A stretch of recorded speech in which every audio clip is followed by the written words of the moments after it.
Low-fiber starches, while soft, palatable, and easily digestible in the mouth, often create much more trouble once they reach the digestive tract. Foods like white rice, white pasta, and white bread are staples in many diets around the world, but what they offer in texture and quick energy, they lack in essential support for one of the body's most fundamental processes, elimination.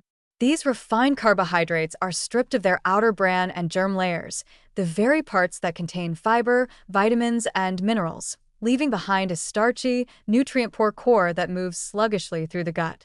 The result for many people is chronic or recurring constipation, often misunderstood or misattributed to other causes. Fiber plays a crucial role in digestive health by adding bulk and softness to stool, helping it move more efficiently through the intestines.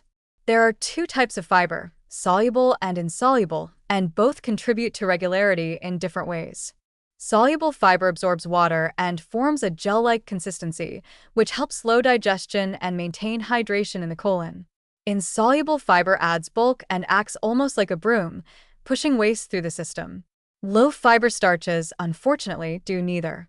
They lack the structural components needed to promote peristalsis, the muscular contractions that move food along the digestive tract, and can actually harden the stool by pulling moisture from it without replacing it with any bulk. As a result, people who rely heavily on white bread, plain pasta, or sticky white rice often find themselves feeling bloated, sluggish, and irregular.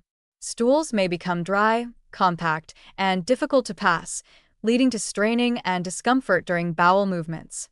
In some cases, this can also trigger hemorrhoids, anal fissures, or a sense of incomplete evacuation, symptoms that may be subtle at first but worsen as the low-fiber pattern continues.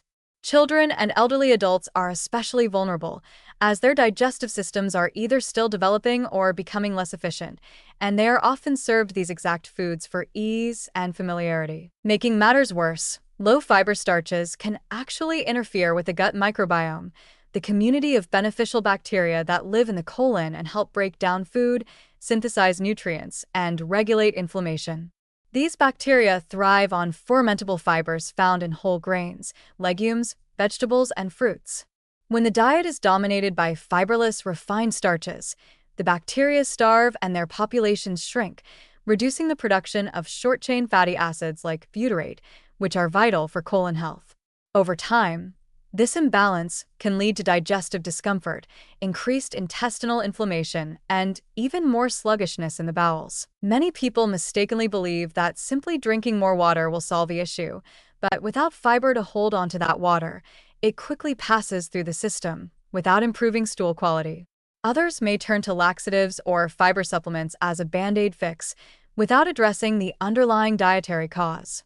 While these can provide short-term relief, they do little to correct the dietary imbalance that keeps the cycle going. The problem is compounded by how normalized low-fiber starches have become in modern eating habits.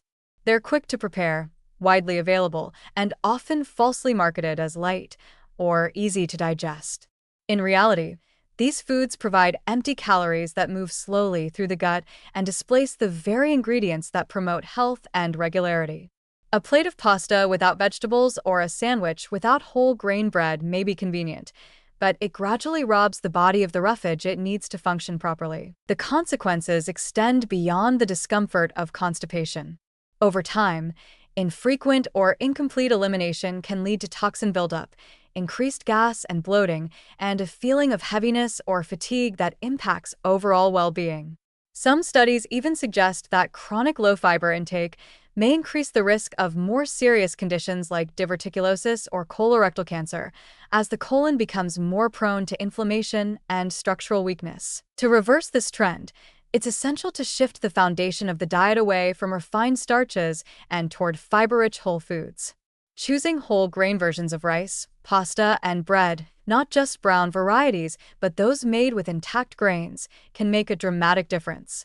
Even more effective is incorporating legumes, leafy greens, root vegetables, seeds, and berries into daily meals, which provide both soluble and insoluble fibers in abundance. It may take a few days for the digestive system to adjust, especially if fiber has been lacking for a long time, but the benefits, better elimination, lighter digestion, and improved gut health, are well worth the change. In the end, constipation is not just an inconvenience. It's a warning sign from the body that something fundamental is missing. And more often than not, that something is fiber, crowded out by the dominance of refined starches that offer nothing but temporary satisfaction and long-term stagnation.